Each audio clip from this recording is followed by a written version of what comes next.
बिस्मिल्लाहिर्रहमानिर्रहीम। दोस्तों, एक हामला लड़की को कब्र में दफन कर दिया गया।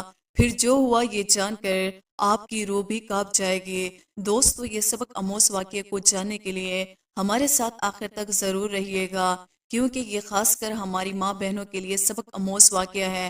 फरमान नाम का एक शख्स ये बताता है, आज से तकरीबन 5 साल पहले की बात है। मेरा ताल्लुक एक ऐसे गिरोह से था जो चोरी किया करते थे। चोरी करने के बाद हम अलग अलग होकर कहीं छुप जाया करते थे ताकि पुलिस हमें पकड़ न ले।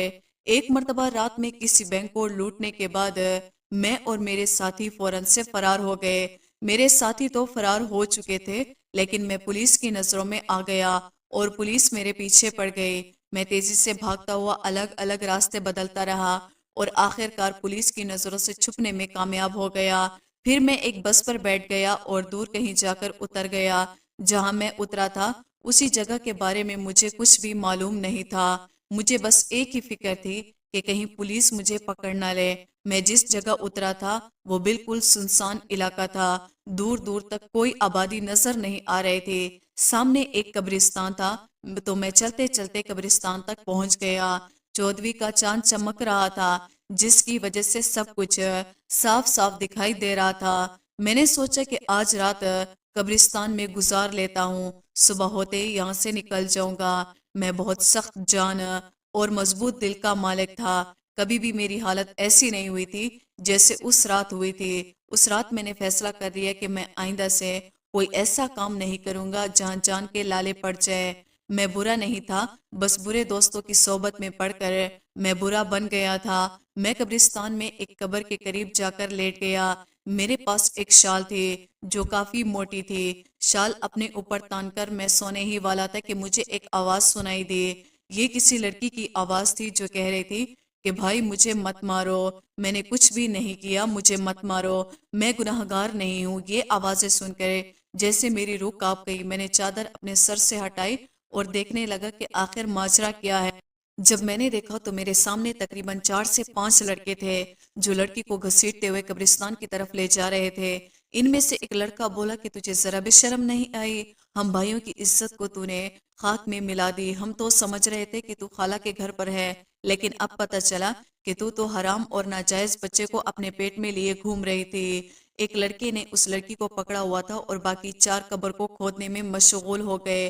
कब्र खोदने के बाद उन्होंने लड़की को जिंदा कब्र में फेंक दिया और मिट्टी डालने लगे। ये मंजर देखकर तो मेरे होश उड़ गए, मैं हैरान रह गया। इनमें से एक लड़का बोला कि जल्दी करो, कोई देख लेगा। उन्होंने जल्दी जल्दी लड़की को जिंदा कब्र के अंदर दफन कर दिया और वहां से चले गए। लड़की को कब्र में जिंदा दफन करने के बाद वो सब वहां से भाग चुके थे और मैं एकदम से अपनी जगह से उठा, उस कब्र के करीब गया और जल्दबाजी में वो लोग कंदल वहीं पर छोड़कर भाग गए थे। मैंने जल्दी से उस कब्र को दोबारा खोदना शुरू कर दिया, क्योंकि मैंने देखा था कि उसे जिंदा जमीन में दफन कर दिया गया था। मेरी पूरी कोशिश ये थी कि मैं उस लड़की को कब्र से जिंदा बाहर निकालूं। उस लड़की की चीखे की आवाज कब्र के अंदर से मुझे सुनाई दे रही थी, तो मुझे हौसला हुआ कि वो लड़की अभी तक जिंदा है। मैं अपनी पूरी ताकत लगा रहा था जल्दी से कब्र को खोद सकूं। मैं कोई नेक इंसान नहीं था, एक आम सा आदमी था, लेकिन मेरी जगह कोई भी होता तो जिंदा दफन होने वाली लड़की को निकालने की कोशिश जरूर करता। मेरे ख्याल से कोई भी इतना बेजमीर नहीं हो सकता जितना उस लड़की के भाई थे। किसी को जिंदा कब्र में दफन करना ये भला कहाँ की इंसानियत है। मैं कब्र को खोल रहा था और मैंने कब्र में एक सुराख भी कर दिया था ताकि लड़की तक ऑक्सीजन आसानी से पहुंचता रहे। लेकिन अचानक ही उस लड़की की चीखें बुलंद हुई तो मेरी जान ही निकल गई। मुझे लगा वो मर गई है। मैंने उसकी आवाज सुनने की कोशिश की, मेरा पूरा जिस्म कांप रहा था। थोड़ी देर तक कोई आवाज न आई तो मुझे मायूसी होने लगी कि मेरी हैरत की इंतहा ना रही। जब अचानक से कब्र के अंदर से एक बच्चे की रोने की आवाज सुनाई देने लगी तो मैं परेशान हो गया। बच्चे की आवाज कहाँ से आ रही है और कैसे आ रही है? कब्र के अंदर तो एक लड़की थी, फिर ये बच्चा कहाँ से आया? मैं डरने वालों में से नहीं था, लेकिन उस वक्त मैं बहुत ज्यादा डर गया था। अब मुझे लड़की के कराने की आवाज भी सुनाई दे रही थी, यानी लड़की अभी तक जिंदा थी। मैं खौफजदा तो बहुत था, लेकिन जो भी था मुझे कब्र खोदनी थी और लड़की को बाहर निकालना था। मैंने एक बार फिर से अपने अंदर हिम्मत जमा की, लेकिन जैसे कब्र मुकम्मल तौर पर खुली तो मुझे ऐसा लगा जैसे मेरे पैरों तले से जमीन ही सिरक गई हो, क्योंकि कब्र में एक पैदा हुआ बच्चा पड़ा था, वो लड़की निढाल सी कब्र में पड़ी हुई थी। मुझे ये समझने में कोई लम्हा भी ना लगा कि वो लड़की हमल से थी और उसने कब्र में बच्चे को जन्म दिया है। मैंने हिम्मत करके उस लड़की को और उसके बच्चे को कब्र से बाहर निकाला। मेरी जो शाल थी उसमें मैंने उस लड़की के जिस्म के ऊपर ढाँप दिया। लड़की की हालत गैर थी, वो तकलीफ में थी और वो बच्चा मुसलसल रोए जा रहा था। मेरी कुछ भी समझ में नहीं आ रहा था कि आखिर मैं क्या करूं। अचानक हाईवे पर मुझे एक वैन आती हुई दिखाई नजर आई। मैंने बच्चे और माँ को छोड़कर जल्दी से हाईवे की तरफ दौड़ा और मैंने वैन को रोकने का इशारा किया, पता नहीं कैसे, लेकिन इतनी रात में वो भी लोग रुक गए। लेकिन वो खौफजदा थे। मैंने उन्हें कहा कि मेरी बीवी मैं कब्रिस्तान से गुजर रहे थे। अचानक कब्रिस्तान ही में मेरी बीवी को दर्द शुरू हो गया और उसकी डिलीवरी हो गई। मैंने उनसे मदद के लिए कहा। तस्दीक करने के लिए वो लोग मेरे सामने आए और उस लड़की के बच्चे को देखकर सारा मामला समझ गए और इन्हें मेरी बात पर यकीन हो गया। उनमें से एक औरत ने कहा कि इन तीनों को मदद की जरूरत है, वाकई ये लोग बहुत बड़ी मुसीबत में हैं। कार वालों ने हमारी मदद की और उस लड़की को और बच्चे को अस्पताल ले गए। बैंक से मैंने जो चोरी की थी उसका हिस्सा अपने साथियों से मांगा तो उन्होंने मेरा हिस्सा मुझे दे दिया। मैं लड़की को उस जगह से ले आया जहाँ खुफिया तौर पर रहा करता था। जब उस लड़की की हालत संभल गई तो मैंने उससे सारा मामला पूछा। उसने अपनी कहानी बताना शुरू की और बताया कि मेरा नाम खतीजा है, मैं एक नेक लड़की थी। एक दिन अचानक कॉलेज से वापस आते हुए एक लड़का मेरे पीछे लग गया और उसने मुझे एक खत दिया जिसमें लिखा था कि वो मुझसे मोहब्बत करता है। उसका नंबर भी नीचे लिखा हुआ था। पहले तो मैंने साफ उसे इनकार कर दिया, लेकिन पता नहीं क्यों शैतान ने मुझे शदीद बरगला दिया था और एक कमजोर लम्हे की जिद में आकर मैंने उसके मोबाइल पर कॉल कर दी और यूं हमारा राब्ता हो गया। फिर बात मुलाकातों तक पहुंच गई। मेरे 5 भाई थे। जो वो काम पर बाहर चले जाते तो मैं उससे घर पर बुला लिया करती थी। घर पर कोई भी नहीं होता था। शैतान के बहकावे में आकर हमने वो भी गुनाह कर दिया जो हमें कभी नहीं करना चाहिए था और उसकी सजा मैं आज भुगत रही हूँ। जब उस लड़के का नाजायज गुनाह मेरे पेट में पलने लगा तो मैं इस बात का जिक्र अपने खाला से किया। मेरी खाला ने मुझे बहुत बातें सुनाए, लेकिन उन्हें अपनी इज्जत भी बचानी थी, इसलिए वो मुझे डॉक्टर के पास ले गए। लेकिन पानी सर से ऊपर गुजर चुका था। डॉक्टर ने कहा कि अब हमल जाया नहीं हो सकता, वरना लड़की की मौत हो जाएगी। मैंने उस लड़के से राब्ता किया और कहा कि अपना रिश्ता मेरे घर भेज दे।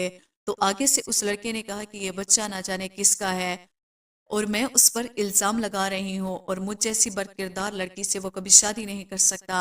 अब मामला संगीन हो चुका था। मेरी खाला ने कहा कि अगर तुम्हारे भाइयों को इस बात के बारे में पता चल गया तो तुम जान से जाओगे।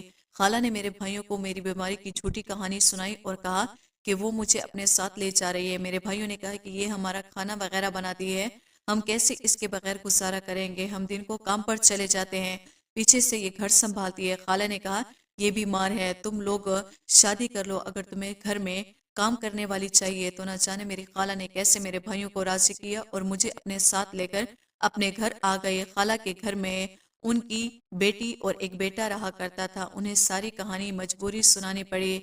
मैंने हमल के 9 महीने वहां गुजारे, लेकिन जब मेरी डिलीवरी का वक्त करीब आया तो उस दिन मेरे भाई मेरी खाला के घर आ पहुंचे। उन्होंने न जाने ये बात कैसे मालूम हो गई, वो मुझे घसीटते हुए वापस घर ले गए और वहां से रात को कब्रिस्तान ले गए और मुझे जिंदा कब्र के अंदर दफन कर दिया। जब मुझे कब्र के अंदर दफन कर दिया मेरा दम घुटने लगा, मैं चिल्लाने लगी और मैं अल्लाह से मदद मांग रही थी। मैं तकलीफ में रो रही थी, कराह रही थी। एक तरफ तो मेरा दम घुट रहा था और दूसरी तरफ मुझे हमल का दर्द भी शुरू हो गया। मैंने सच्चे दिल से अल्लाह की बारगाह में तौबा की कि आइंदा मैं कभी कोई गुनाह नहीं करूंगी और मैंने गुनाह ना करने का पक्का इरादा कर लिया और अल्लाह से दुआ मांगती रही। मैंने कहा कि मैं रोजे रखूंगी, नमाज पढ़ूंगी, तहज्जुद अदा करूंगी। मैं गुमराह हो गई। ए मेरे रब, मुझे आखिरी मौका दे दे, मुझे इस कब्र से निकाल दे।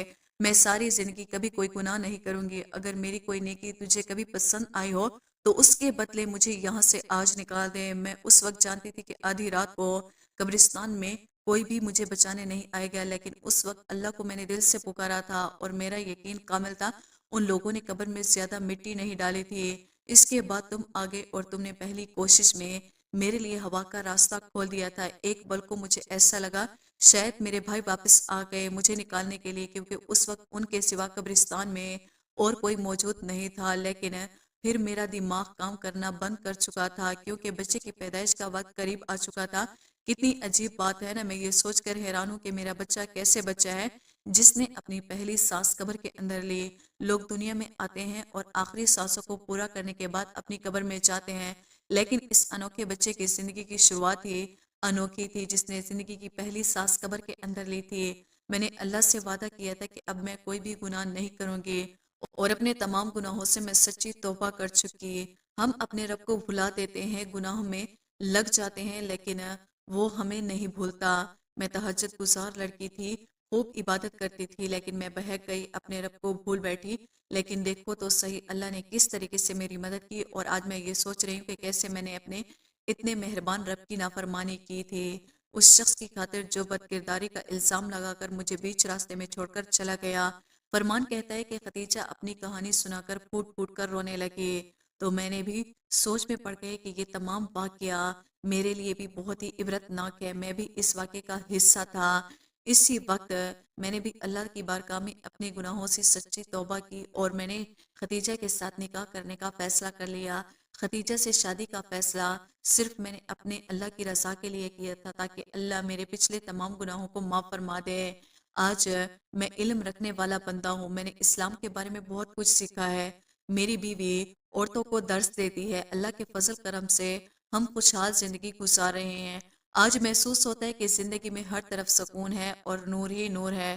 سبحان اللہ۔ دوستو، امید کرتے ہیں ہماری آج کی ویڈیو آپ کو پسند آئی ہوگی۔ ویڈیو کو لائک اور سبسکرائب کرنا نہ بھولیے گا۔